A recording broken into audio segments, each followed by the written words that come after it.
Cuando hablamos de la fe, debemos cuidarnos de estar siendo bíblicos en el sentido que ésta siempre estará relacionada con la salvación que ha sido dada mediante la gracia de Dios en virtud de la obra de Cristo en la cruz del Calvario, y que el Espíritu Santo de Dios pone en nuestros corazones para que así podamos creer en la obra de Cristo. Ese es el pensamiento básico y claro que nuestra vida como creyente tiene que tomar al momento que pensamos en la fe. Esa fe que es ejercitada en cada momento de nuestras vidas como creyentes se diferencia de la falsa fe tanto en los propósitos por la cual Dios nos la dio, como en los anhelos que como creyentes tenemos por obtener algo. Hoy iniciamos dentro de la exposición sistemática que hemos venido haciendo en la carta a los Hebreos. Vamos a empezar el tema de la fe y vamos a hablar sobre la superioridad de la fe. Para eso quiero invitarles a que abran sus Biblias en el capítulo 10 de la carta a los Hebreos, y vamos a leer desde el versículo 35 hasta el 11:1. Siempre he dicho que es una de las que, a pesar del gran trabajo que hicieron los hombres que pusieron el número del capítulo y el número del versículo, creo que este es uno de los capítulos que no está dividido adecuadamente. Naturalmente sabemos que los números no son inspirados es el texto. Pero entonces creo que aquí se comete un error grave cuando se divide el capítulo justo allí, porque nos daría la impresión de que la fe es fe en la fe, y no es lo que la Escritura dice en todo su contexto. Leamos 10:35 hasta el 11:1. Dice: no perdáis pues vuestra confianza, que tiene grande galardón, porque os es necesaria la paciencia, para que, habiendo hecho la voluntad de Dios, obtengáis la promesa. Porque aún un poquito, y el que ha de venir vendrá y no tardará, mas el justo vivirá por fe, y si retrocediere, no agradará a mi alma. Pero nosotros no somos de los que retrocedemos para perdición, sino de los que tienen fe para preservación del alma. Es pues la fe la certeza de lo que se espera, la convicción de lo que no se ve. En el texto que acabamos de leer podemos observar, en primer lugar, un aspecto de la fe que se relaciona con el premio que recibe aquel que cree en Jesucristo por la fe. Es decir, aunque sabemos que la fe es un don de Dios, el poseer tal dádiva en nosotros alcanza un glorioso galardón. Es lo que dice el versículo 35. En segundo lugar, el pasaje nos hace vislumbrar un importante aspecto que denominaremos la acción de la fe, en donde se observa que la fe genera acción en los que somos redimidos por Cristo. La pregunta es, ¿qué clase de acción? Versículo 36. Una tercera consideración tiene que ver con el objeto de la fe. Es decir, en el caso de los creyentes se refiere a la persona en quien reposa la confianza para salvación. Serían los versículos 37 y 38. Yo voy a romper un poquito el molde de nuestro sermón cotidiano de 3 puntos y una conclusión. Y vamos a tener un cuarto punto adicional al que denominaremos la firmeza o seguridad de la fe en Cristo, que trata sobre aquella convicción que viene con la fe y nos permite depositar sin ninguna reserva la esperanza de redención en la obra hecha por nuestro Señor Jesucristo en la cruz del Calvario, entendiendo como verdadera la revelación dada por Dios a través de la Escritura. Versículos 39 y 11:1. Todas estas verdades que vamos a exponer pretenden lograr que nuestra confianza para salvación y vida cristiana reposen por entero en la persona de nuestro glorioso Señor y Salvador Jesucristo. Iniciemos entonces hablando sobre el primero de estos aspectos, que tiene que ver con una fe superior produce un mejor galardón. Una fe superior produce un mejor galardón. Versículo 35 dice: no perdáis pues vuestra confianza, que tiene grande galardón. Al leer este pasaje, la pregunta que comúnmente se nos formula es si se puede perder la fe. La respuesta es no. No puede perderse la fe. Entonces, ¿por qué razón el autor presenta de esta manera las ideas dentro del texto? Bien, considero que debemos explicar por parte el pasaje para poderlo entender. En primer lugar, nos encontramos frente a una exhortación a perseverar confiados. Es lo que dice el versículo 35. Y es obvio, porque solo quien tiene una fe genuina en la persona de Cristo puede tener momentos de flaqueza y luego ser restaurado a la fe. El que no tiene fe en Jesucristo, una vez perdida la fe aparente, jamás regresará al Salvador. No puede ser restaurado. La única posibilidad que tendría es ser convertido, y es una obra que realiza el Santo Espíritu de Dios en nuestra vida. Pero ahora bien, ¿por qué tendría el creyente momentos de flaqueza? Los que escucharon el último de los sermones que prediqué sobre Hebreos, recordarán que hablamos sobre los sufrimientos, la necesidad de los sufrimientos y cómo golpean esos sufrimientos la vida de los creyentes. Y decíamos que esos sufrimientos pueden llevar a la desesperación debido a la maldad que hay en el mundo, pero que los creyentes estábamos seguros de los propósitos por los cuales Dios permitía o nos daba esos sufrimientos en nuestra vida. Ahora bien, es cierto que los cristianos también sentimos el peso de la desesperanza por el sufrimiento en nuestras vidas. Es una realidad que nosotros no vamos a negar, pero finalmente comprendemos que las aflicciones que llegan a nuestra vida nos envían directamente a las manos del Salvador, no por las aflicciones en sí mismas, sino por la manera como el creyente responde. ¿Y cuál es la manera como el creyente responde? Siempre, siempre, siempre irá de rodillas ante el Señor. Y eso marca una diferencia muy clara entre cómo vivimos nosotros y cómo viven aquellos que no tienen fe. Pero cuidado, nos envanecemos, porque esto no es por nuestro poder, fuerza, o como si la fe fuera el producto que nuestro corazón caído produce. En ninguna manera. Esto es gracias a la fe de Dios obrando en nuestras vidas. Ahora, me llama la atención también en este pasaje, en el versículo 35, que nos dice que la confianza que tenemos produce grande galardón.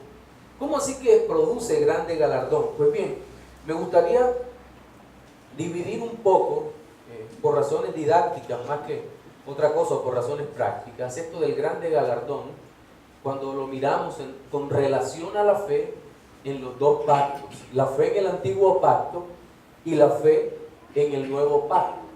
Ese grande galardón en el antiguo pacto era la salvación también, pero se caracterizaba porque aquella fe apuntaba al Mesías que habría de venir. Cristo no había llegado, pero mediante la confianza en las promesas miraban al Mesías, que en todo el antiguo pacto era tipificado en los animales aptos para el sacrificio, como toda la carta a los hebreos enseña. Es decir, las personas, los verdaderos adoradores, no hacían descansar su fe en el sacrificio de los corderos, de los machos cabríos, ni de otro tipo de bestias, sino que en ellos había una expectativa mayor espiritual que invadía el alma y la elevaba hasta las intenciones salvadoras del Dios de Israel. El alma, en medio del sacrificio, empezaba a elevarse por la acción del Espíritu Santo, y empezaba a buscar las respuestas en Dios, en esa fe que Dios mismo había dado, en esa fe que era condición para el verdadero pacto.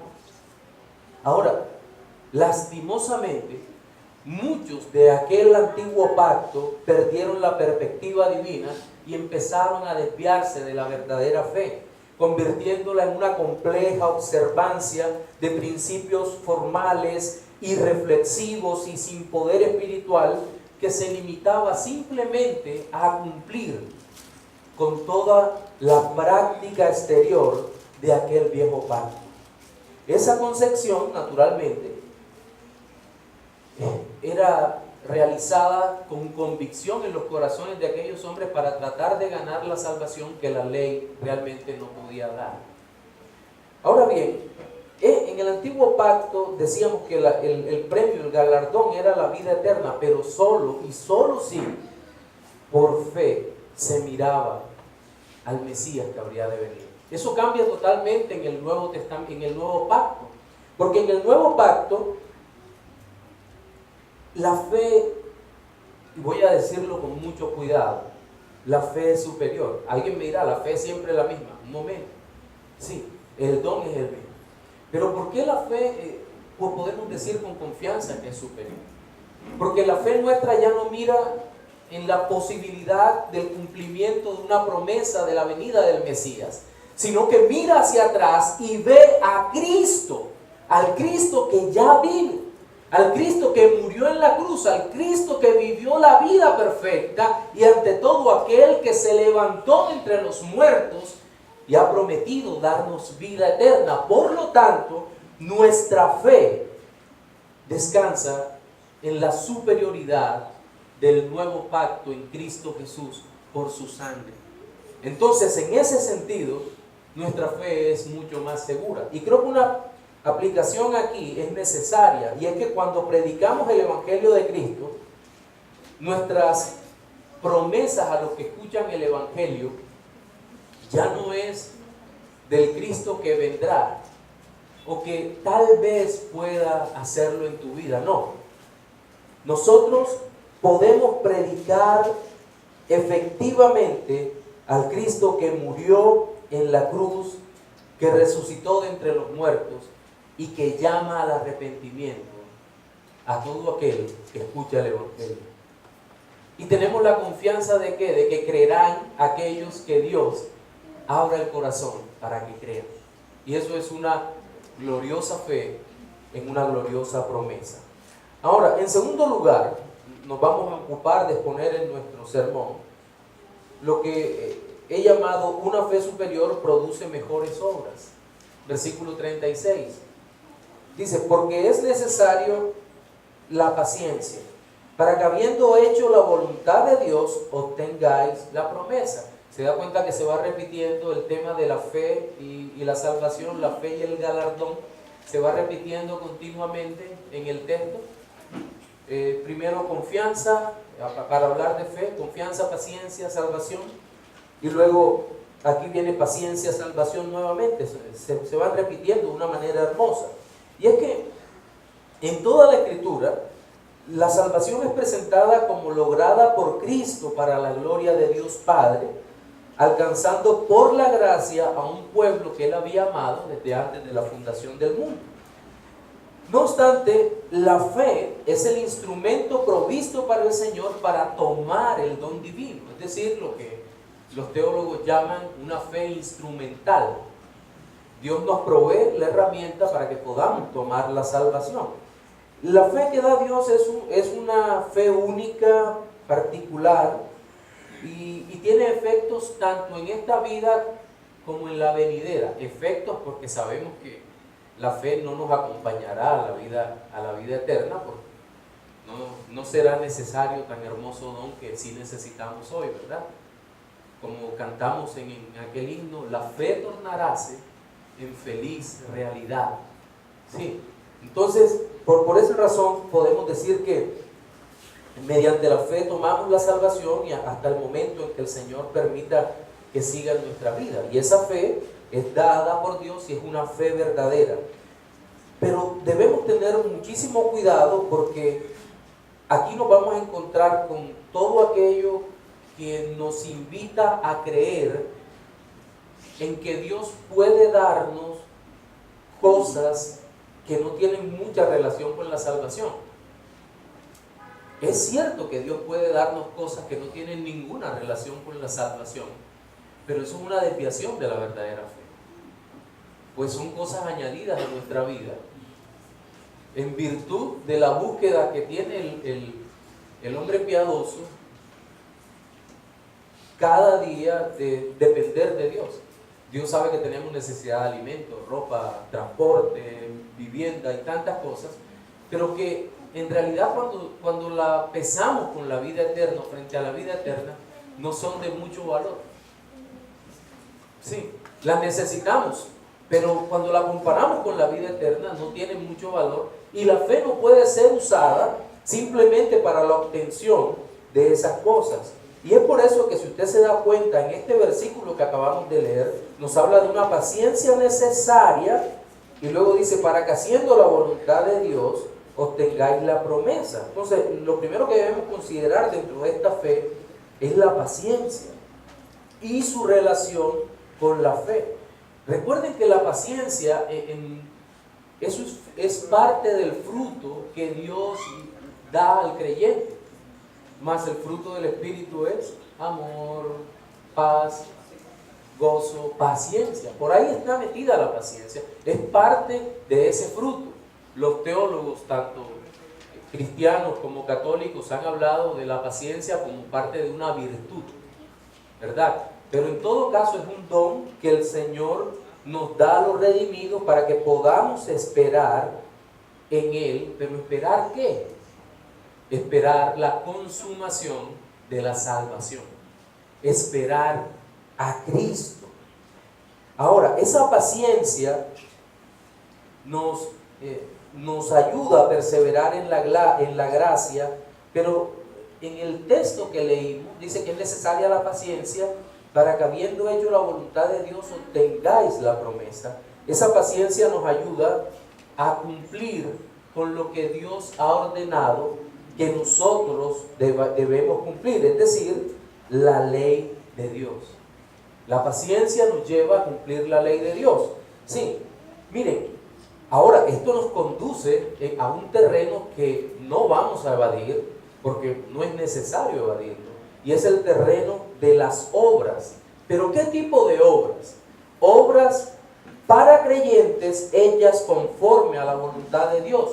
Porque os es necesario, versículo 33, porque os es necesaria la paciencia para que, habiendo hecho, fíjense el tiempo verbal que utiliza, habiendo hecho la voluntad de Dios, obtengáis la promesa. Entonces, ¿a qué se refiere cuando dice habiendo hecho la voluntad de Dios? Es decir, habiendo obrado de acuerdo a la ley. Pero entonces nos toca preguntarnos, ¿qué tipo de voluntad de Dios estamos hablando? Usualmente hablamos de dos clases de voluntad de Dios, aunque en la Biblia sea una sola. Una voluntad que se llama la voluntad de decreto o voluntad decretiva, en donde Dios ha decretado todas las cosas. En esa voluntad Dios ha determinado quién es salvo y quién no. En esa voluntad Dios, el Dios Todopoderoso, sabe el número exacto de los que ha decidido salvar el día del regreso de Cristo a la tierra, y tantas cosas que para nosotros son un verdadero misterio, pero que Dios en su soberanía ha decretado de manera soberana. Sobre eso, si usted insiste y pregunta, Dios va a decir no le voy a decir, porque las cosas secretas pertenecen a Dios. Señor, yo quiero saber si el vecino se salvó. Dios no le va a responder eso. No tiene ninguna obligación el Dios Todopoderoso y Soberano de responder en lo que en su decreto ha determinado hacer. Ahora, hay otra voluntad que se llama la voluntad preceptiva, es decir, aquella que está relacionada con los mandatos claros de Dios y están revelados en forma clara para nosotros. Es decir, lo que Dios quiere que nosotros hagamos. La ley de Dios es el más claro ejemplo, los 10 mandamientos, ¿verdad? Y muchas cosas que están reveladas en el Nuevo Testamento. Pastor, tengo un problema con mi hermano. ¿Qué debo hacer? La Biblia dice en ese precepto: ve y ponte en paz con tu hermano. Eso es.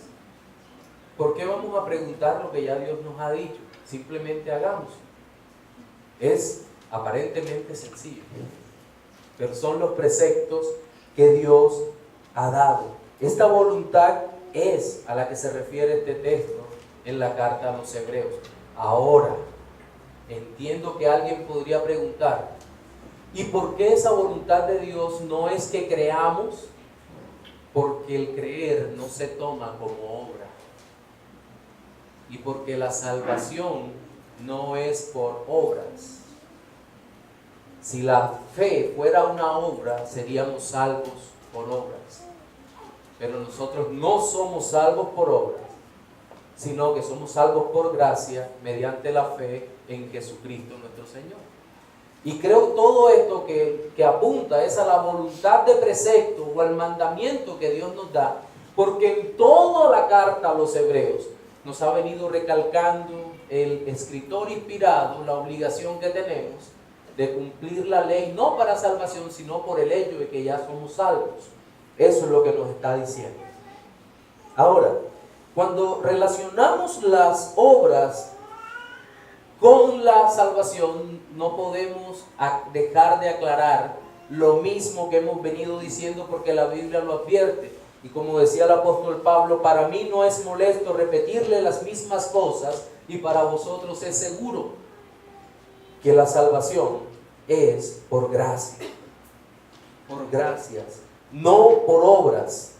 Por gracia, mediante la fe en Jesucristo, somos salvos. Entonces, ¿por qué razón nos dice que haciendo la voluntad de Dios es que se obtiene la promesa? Bien, en primer lugar, es necesario recordar que hemos sido salvados para glorificar a Dios. Y la forma más sencilla o elemental en que nosotros podemos glorificar a Dios es cumpliendo su ley. Es la manera más sencilla de glorificar a Dios.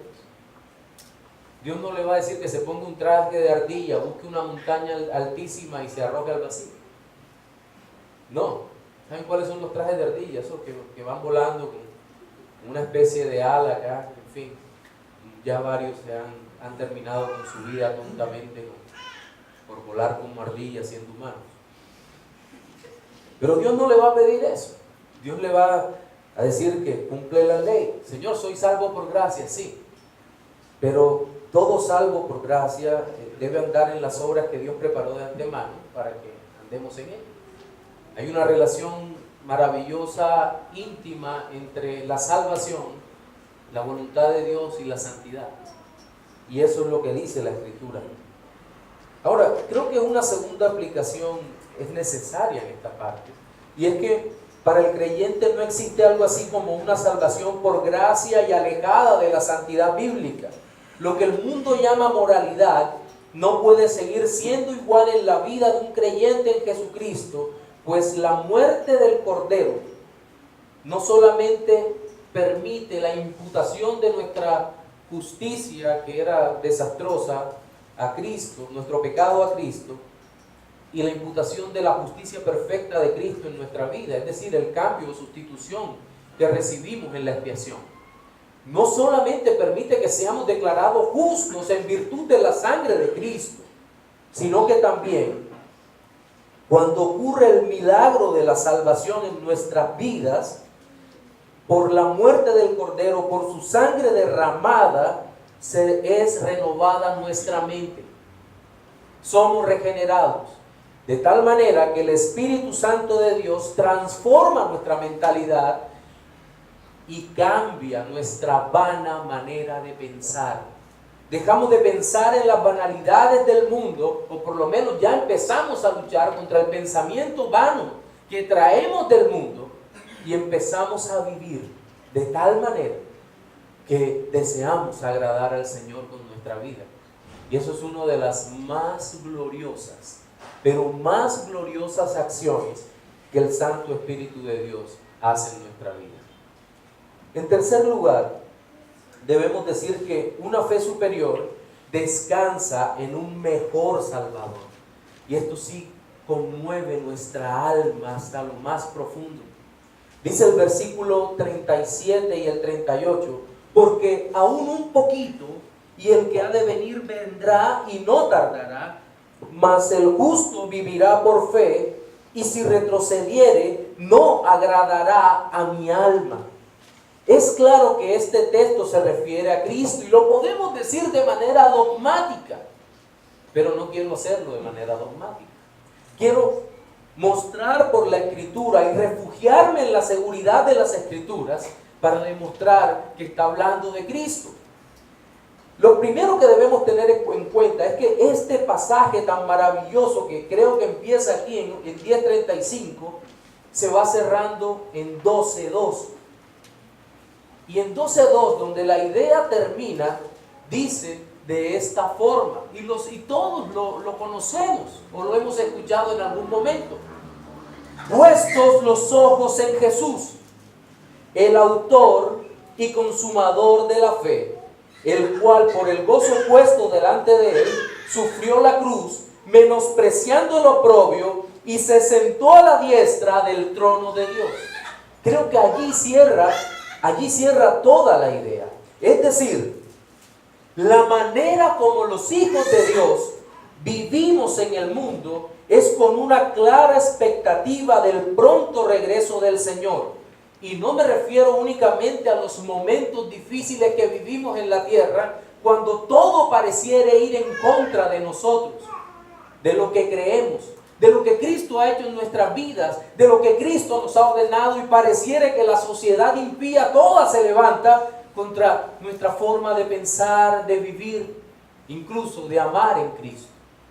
No solo en esos momentos, porque esos momentos claramente nos recuerdan que no es el mundo nuestro. Son los momentos difíciles. Todo el mundo es de Dios, amén. A veces Aymara me dice que yo soy muy positivo. Sí, yo digo, es el mundo de Dios, creo eso. Pero hay momentos en este mundo en que definitivamente creemos que no es el mundo de Dios. Decimos, ¿qué está pasando con el mundo? Pero entonces, hay otros momentos en que estamos muy felices. Estamos tal vez eufóricos. Tan eufóricos que no nos dan ganas de partir con el Señor si el Señor viniera. Alguna vez me contaba un pastor amigo que cuando su hijo estaba muy chico, le decía, mira, en el cielo está Cristo, y el cielo es maravilloso por Cristo, en fin. Y le decía él, ¿tú quieres irte al cielo? Y el chico le decía, ¿en el cielo hay chocolate? No lo sé, entonces no quiero ir. Y el tema es que, ¿dónde está nuestro tesoro? ¿Dónde está el tesoro de un chico, verdad? Otro podría preguntar si en el cielo hay juguetes. En fin. Pero hay momentos en la tierra que hay cosas que valoramos más y definitivamente parece que no quisiéramos irnos al cielo. Yo comparo esto, nuestra atención, con un padre amoroso que deja a sus hijos bajo el cuidado de una familia también muy amorosa y se tiene que ir tal vez un par de meses. Y los chicos se adaptan muy rápido a las familias. Los primeros días son fatales para el chico, la siguiente semana es más pasable, y le aseguro que al final del primer mes está totalmente adaptado a las costumbres de la casa y a las otras personas. Y pasa el segundo mes y ya está feliz en la nueva casa. Pero el día en que llega papá, todo para aquel chico de lo que tiene en la que no es su casa pierde valor, porque llegó papá.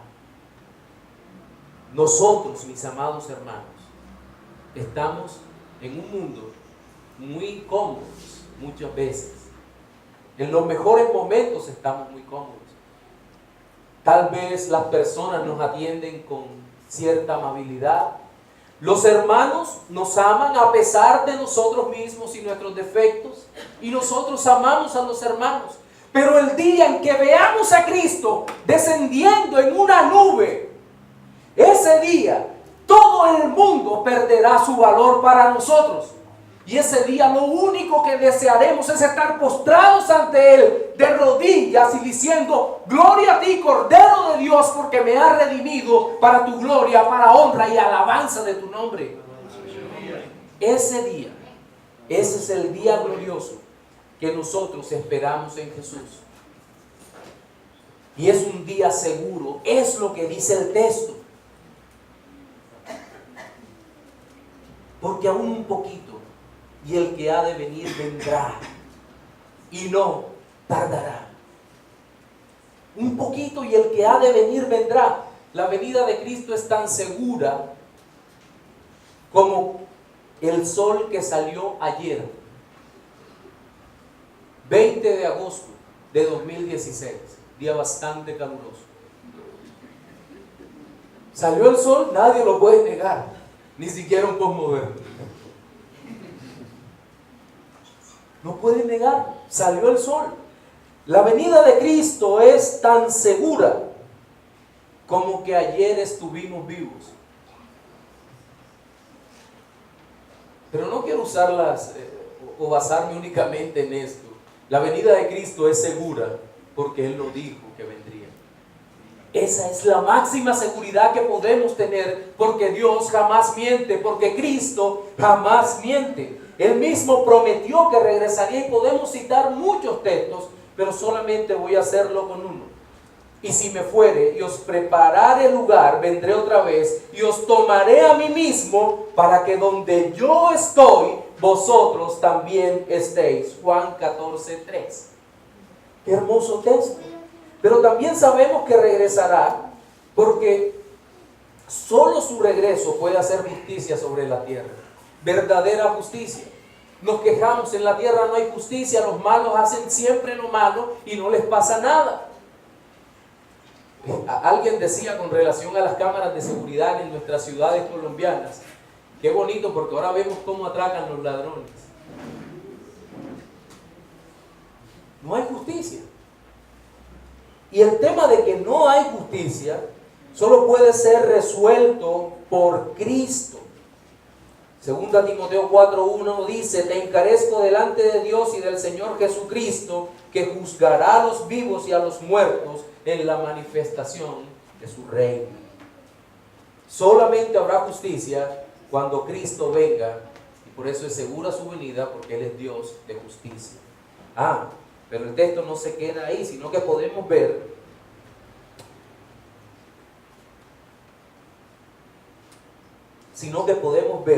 que esta maravillosa fe, cómo recibe la salvación.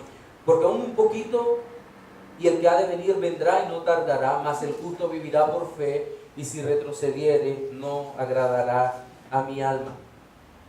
Miren, esta conexión inseparable entre la fe dada a los santos y el Salvador que nos redimió es un vínculo inseparable entre el instrumento, la fe, la gracia recibida, la salvación, y quien salva a Jesucristo. Este pasaje lo presenta así. Es imposible separar fe, gracia y Jesucristo. No podemos hacerlo, porque la Biblia no lo hace. Ahora,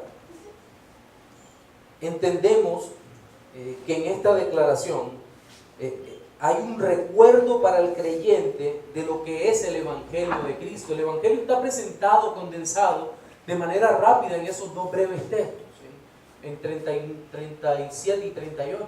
Está condensado, porque miren, dicen, desde el Antiguo Testamento le podemos hacer el seguimiento. Habacuc 2:4 dice: he aquí que aquel cuya alma no es recta se enorgullece, mas el justo por su fe vivirá. Romanos 1:17 es una cita fantástica para eso, porque en el Evangelio la justicia de Dios se revela por fe y para fe, como está escrito: mas el justo por la fe vivirá. De tal manera que todo el glorioso e indescriptible proceso de la salvación del alma es mediante la fe en Jesucristo. Y esto nos lleva a pensar que mediante la fe y por la fe, nosotros permanecemos firmes aún en el medio de la persecución. Y permanecemos firmes, y lo podemos probar en este texto, porque ¿se acuerdan que en el sermón anterior que tuve la oportunidad de compartir con ustedes, habíamos hablado de la persecución a los cristianos en esta época?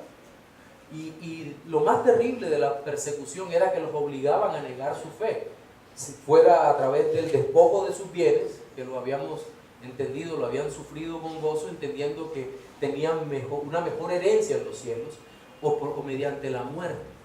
Eran las formas como se obligaba a negar al Señor. Ahora piense usted que probablemente los que perseguían habían sido parte de la misma familia. Cuán doloroso debería ser para un creyente que alguien amado de su familia iniciara la persecución contra él o lo denunciara. O aquellos con que había tenido una comunión de tipo religiosa en una sinagoga o aún en el mismo templo. Debía ser muy tensionante, doloroso, y el mundo los había aborrecido por causa de Cristo. Kistemaker dice, comentando este pasaje, dice: la epístola a los hebreos es una carta de aliento y admonición para todos aquellos que han confesado a Cristo como Salvador. Que nadie retroceda y renuncie a Cristo. Darle las espaldas lleva a la condenación y a la destrucción. ¿Caen y se apartan los verdaderos creyentes? No. Por medio de su palabra y de su espíritu, Dios los capacita para que sigan siendo fieles hasta el fin. Y es que una fe que retrocede o se vuelve de su objetivo no es fe. Es una imitación de fe. Y la imitación jamás podrá mantenerse en pie frente a lo que es genuino y verdadero. Se destruye en un momento, pero claramente dice el texto, y por eso decidí extenderlo en 4 puntos. Nosotros no somos así, no por nuestro poder, sino por el poder de Dios que nos sostiene. Y creo que una tercera aplicación es necesaria aquí, y es que en ocasiones los hijos de Dios nos preocupamos por la fuerza de nuestra fe. Y considero que es bueno usar los medios de gracia dados por el Señor para crecer hasta la medida de fe que Dios nos ha dado a cada uno. Pero debemos recordar que nosotros no somos salvados por tener una gran fe. Somos salvos por fe en Jesucristo, o somos salvos por gracia, pero no somos salvos por tener una gran fe. Somos salvos por la obra terminada de Cristo. Somos salvos por esa verdad maravillosa. Y muchas veces, Señor, es que no tengo fe, y a veces que queremos, voy a hacer ejercicio para agarrarme más fuerte de la mano del Señor. No, es Dios el que nos sostiene. Es Dios el que nos sostiene en todos y cada uno de los momentos de nuestra vida para que jamás caigamos de su mano, y solo así la salvación es segura, porque es en Cristo. Nuestro último punto de hoy se titula: una fe superior produce una seguridad superior. Una fe superior produce una seguridad superior. Versículo 39 y 11.1 dice: pero nosotros no somos de los que retroceden para perdición, sino de los que tienen fe para preservación del alma. Es pues la fe, la certeza de lo que se espera, la convicción de lo que no se ve. Y es muy alentador para el creyente llegar hasta estos versículos después de tantas exhortaciones. No puede contemplar muchas veces las dos al mismo tiempo, y ese es el grave problema que tenemos. Entonces, me encanta que empieza el texto con una negación. En gramática sería que está expresada la negación en términos positivos. ¿Así es? Pero nosotros no somos de los que retroceden. El escritor inspirado inicia esta idea final del texto recordándonos la clase de seres que somos. no por nuestra fuerza, no por nuestra capacidad, no por nuestro intelecto, sino debido a la fe que hemos recibido. Observemos bien que nuestra condición final es definida por su obra, por la fe recibida. Miren, en primer lugar ya habíamos visto que el justo por la fe vivirá, ¿verdad? Versículo 38. El justo por la fe vivirá, y luego dice, me estoy regresando al punto anterior, si retrocediere, no agradará a mi alma. Si ustedes se echaran hacia atrás, no estaría bien. Pero viene una conclusión, gloriosa conclusión. Pero nosotros, los creyentes, no somos de los que retroceden. Creo que ahí se acaba toda la discusión sobre el capítulo 10 a partir del versículo 26 de Hebreos. Cuando viene, pastor, ¿se pierde la salvación? No. Nosotros, los creyentes, no somos de los que retroceden. ¿Y cuál es la razón por la cual no retrocedemos? La fe en Cristo. La única razón por la cual usted y yo no retrocedemos es por la fe en Cristo, porque ni siquiera es nuestra fe. Nos ha sido dada por el Espíritu Santo para que creamos en Cristo. Gracias a Él no nos volvemos atrás. Y eso lo podemos mirar en toda la gloriosa historia de la redención.